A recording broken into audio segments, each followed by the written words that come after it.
Hello and welcome to today's devotional. I hope you're having a good week. We're starting Proverbs chapter 9 today. So, before I read the verse, I just want to give a little background for anybody who might maybe you haven't been following the series. Just so you know, the Proverbs, the book of Proverbs in the Old Testament of the Bible, is considered a book of wisdom. It's a book that was written in order to teach people wisdom, in particular, God's wisdom. So there's lots of human ideas of what wisdom is, but this is presented as here's God's wisdom for us, and so it's a book that's meant to be that way. Now it's written in a kind of an interesting way in that it has uh, two large sections. The first 9 chapters are preparatory chapters that are meant to teach us about how to approach the pursuit of wisdom itself, how to be a good student of wisdom. And that's what those first 9 chapters are all about. And so we're about to start the ninth chapter of that. Then from chapter 10 on for the rest of the book, it's the proverbs, the actual proverbial statements. And so then they're all presented to us, and we can work our way through those and learn all kinds of little statements about wisdom. Then each one has its own packed set of truths and knowledge to it. And it's meant to be learned not just as a statement, but learned and mined, as it were, draw out the wisdom from it.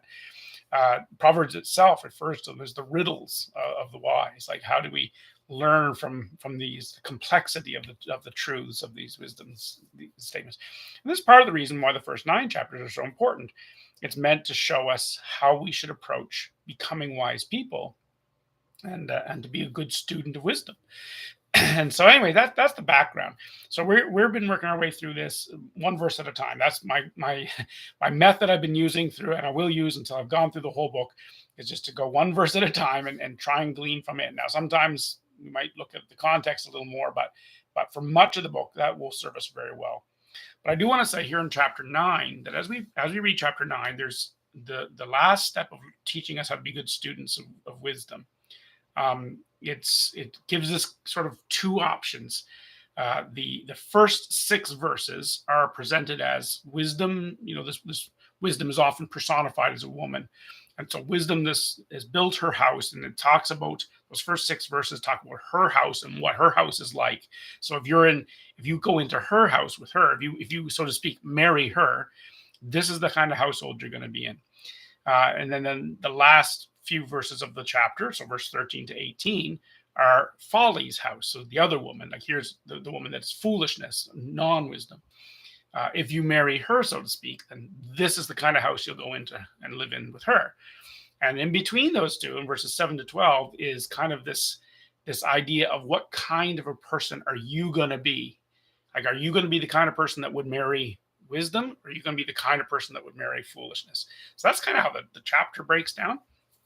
And so that's what we'll work through, and hopefully it'll be useful to you. So today is verse 1. Here's what verse 1 says. It says, wisdom has built her house. She has hewn out her 7 pillars. Now this is interesting because it's in contrast down when we get down later on to verse 7, and we read about, or sorry, verse 13, we read about the other woman, foolishness. She also has a house, but her house is described very differently. In wisdom's case, she has built her house. She has hewn out her 7 pillars. And what we get here from this is the idea that if you're going to live in wisdom, if that's the person you're going to be, and you're going to join there, then wisdom includes things like this. It includes the idea of building your house, that there's a work that goes into life in order to have a house, a place to live in your life, to have a good life, to have a wise life. There's a process of building. Now, later in the future, when we do the other verses, you'll see how folly is very much different than this. But for the wise person, if you're going to marry wisdom and be a person who lives in wisdom, then that includes things like building a house, realizing that there's a process to things in life, that most things worth doing are worth taking the time to build, that it takes effort and that it takes planning and deliberateness. Wisdom is better. Anybody who sits down and decides, I'm going to build a structure, I'm going to actually build a physical structure, for instance, like if you just say, I'll set out, I'll figure it out as I go, well, then your structure might come together, but there's no guarantee that it will stand or last. It's very haphazard.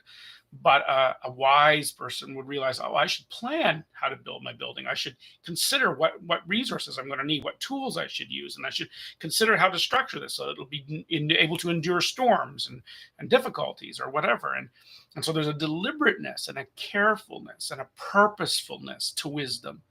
And if we want to be wise people, we want to be wise learners of wisdom, then we need to realize that's part of the puzzle. That's part of what it's been. I got to learn to be a person who's more deliberate with my actions, more deliberate with my course of life, and more planned out and patient enough to realize that there's a building process to everything in life that's worth doing. There's a building process to that. And then, it says that she has hewn out her 7 pillars, which is kind of a poetic way of basically saying there's a foundation to her house. There's a solid foundation she's built, right? She didn't just build the house on any old spot on the ground. She hewed out. This took some time. This took some work to build these 7 pillars, to build this foundation. Now, we don't build our houses today with pillars, but well, not all of us do, at least. But it's the same idea of you poured your foundation and you let it set or whatever you have to do. But we realize that with wisdom, there is this aspect of building, and that right from the beginning, I need to be wise. I need to build a good, solid foundation for whatever I'm doing in life, both the physical and the abstract. Whatever it is I'm building in my life, if it's worth building well, and it's worth building well right from the beginning, and building a foundation that's solid and true, that it's going to be reliable for what my future work will be on this. And this is what wisdom is. And it can happen in everything in your life: your education, your job, your business, your household, your own character development. All of these things, it counts. As a wise person, if we decide to marry wisdom and be a wise person, we go into that household, then, well, we are going to learn to be people of deliberateness, people of patience, people of effort who are willing to build. And we're going to do that right from the beginning with a good, solid, righteous, proper foundation, so that we will have something that lasts. Later, when we read about folly, we're going to find out she's just sitting outside her house, watching the day go by. We'll get to that in another day. But anyway, for today, I hope that's helpful. Have a blessed day, and we'll see you next time.